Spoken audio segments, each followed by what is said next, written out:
Now, how does Sony and Lionsgate and all these people play into the factor? Oftentimes, Christians in Hollywood is like oil and water, and people freak out. You know, they were the blind leading the blind. And then in my generation, when we started seeing rock icons die one after another, you know, Brian Jones of the Rolling Stones, Jim Morrison of the Doors, Jimi Hendrix, Janis Joplin, all ironically dying at the age of 27. Christian music is predictable. There's a certain sound it seems to often have. Christian film is very predictable, often heavy-handed, lower quality, not usually well acted. And I took a lot of time with Jonathan Rumi going over that prayer. I said, this is the kind of prayer I would pray. There were a number of people that were extras on the set that were coming to Christ and being baptized for real as we were filming the scene. And there's one character, Ruslan. Jesus Revolution, your life story. On the big screen, man, is that a roller coaster of a film. There was a lot of twists and turns. A lot of twists and turns, a lot of tears shed on my end. Tell me what grabbed you. The parallels of what happened in the 70s and the 60s with the hippies movement to a lot of what we're seeing today. Drug use is on the rise. Ending your own life is on the rise. Despair is on the rise. So there was also just like this like stirring of like, man, this generation needs this. I can't think of a more parallel time than the late 60s, early 70s, and today. You know, so I just turned 70 recently, so I've lived through a few decades. Lived through the 50s, 60s, 70s, 80s, 90s, and to this day. The 80s weren't parallel. The 90s weren't parallel. The early 2000s weren't. But there's something about this modern moment we're in with the things you mentioned, the increase of use. I read the other day, more people are smoking marijuana than cigarettes now. And now it's mainstream. It's legal. You can get it pretty much anywhere. LSD has made a comeback, ironically. And of course, now we have the deaths that are just out of control.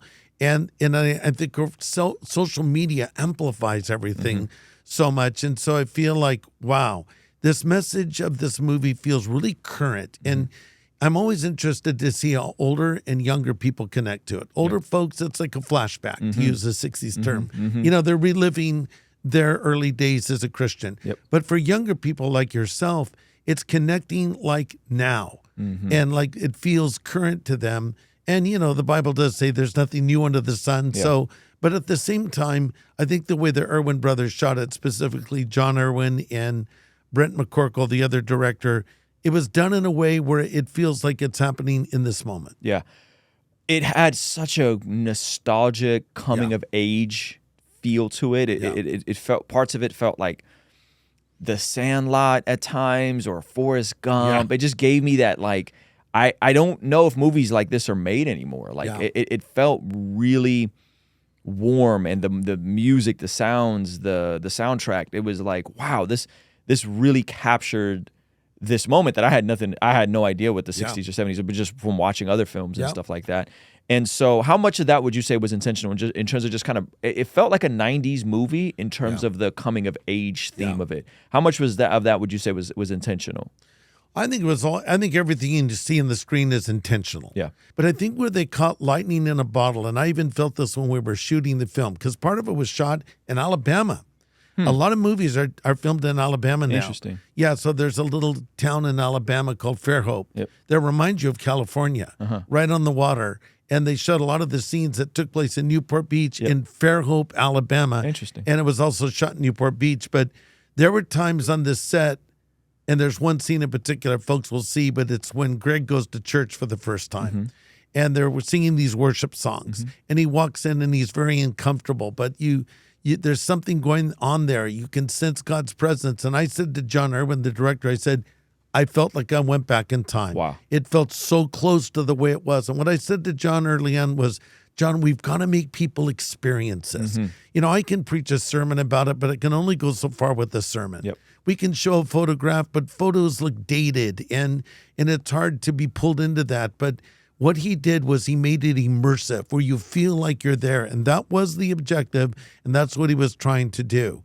And during the baptism scene, which is at the halfway point of the film, when young Greg, played by Joel Courtney, is baptized by evangelist Lonnie Frisbee, played by Jonathan Rumi, best known for playing the role of Jesus, The reason that feels so real is because God was at work on that day. The fact of the matter is, there were a number of people that were extras on the set that were coming to Christ and being baptized for real as we were filming the scene. And there's one character that's in the film that came to me off camera and said, I want to be baptized. I shared the gospel with him. I prayed with him. And while John Irwin was shooting the baptism scene of the movie Greg, the real Greg was baptizing this guy like 10 feet away. Wow. And they all of a sudden stopped and looked over. It was all happening spontaneously. It wasn't planned. Wow. And so I think that comes across in the screen. It feels like this is happening. Yeah. And I think because God was actually working. Wow. Now, how does Sony and Lionsgate and all these people play into the factor? Like, how does that all come together? Because oftentimes Christians in Hollywood is like oil and water, and people freak out. But I think this is incredible that they're getting behind stuff like this and putting it in over 2,000 theaters. Yeah. How did that Lionsgate and Sony and all that? How did that come together? Well, John Irwin has his own company, the Irwin Brothers, and they did I Can Only Imagine, I Still Believe. And they were independent filmmakers. So when they would make a film, they would go out and they would raise the money for their film. Wow. That's how they did them. Okay. So they got on the radar screen of Lionsgate, which is a major film studio. Yep. They do John Wick and Hunger Games and films like that. So they realize that there's an audience out there that is not being served. The Christian audience. We're ignored. We're marginalized. We're mocked. It's like everything but us. We have things, product need for everyone but our audience, which is such a huge part of America still. Yes. So Lionsgate, I think it was a business decision. They thought we want to reach this audience. So they brought in John Irwin and basically said, you do what you do. You know your people better than we know them, but we're here to fund it. And so now instead of John having to go out and raise the money, Lionsgate funded it. Wow. And so he had to just get the movie done on time. They have very tight guidelines and budgets, and you have to, you can't go over the budgets and all that. And then they have money set aside for marketing, et cetera. So he has his own company now inside of Lionsgate. It's called Kingdom Story Company. And so they do the films, but they're a part of Lionsgate.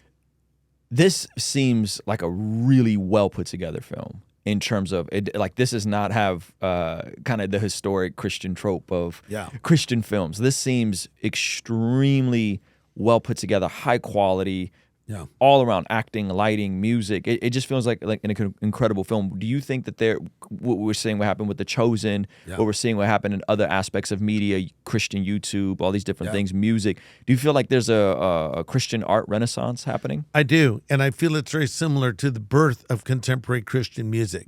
When Jesus music, as we once called it, first started, it was not a bunch of guys that said, hey, let's create a new industry. Let's create a new type of music, like country music, classical music, Christian music. It was more like, hey, God's changed our life. Let's communicate through music, because music was so popular back then. Still is, but it was different back then. We would look to musicians for direction. But the problem is, they were the blind leading the blind. And then in my generation, when we started seeing rock icons die one after another, Brian Jones of the Rolling Stones, Jim Morrison of the Doors, Jimi Hendrix, Janis Joplin, all ironically dying at the age of 27. It was like, wow, what's going on? But music was a very important communication tool back then. I would say the way we look at music today is maybe a little bit different. But so this industry began to form. But it was a lot of creative. So I was a graphic designer. So, I was doing graphic design, and there were other people doing music, and it was like this creative community. And I started out as an artist, not as a preacher. I still love art. I'm still involved in design.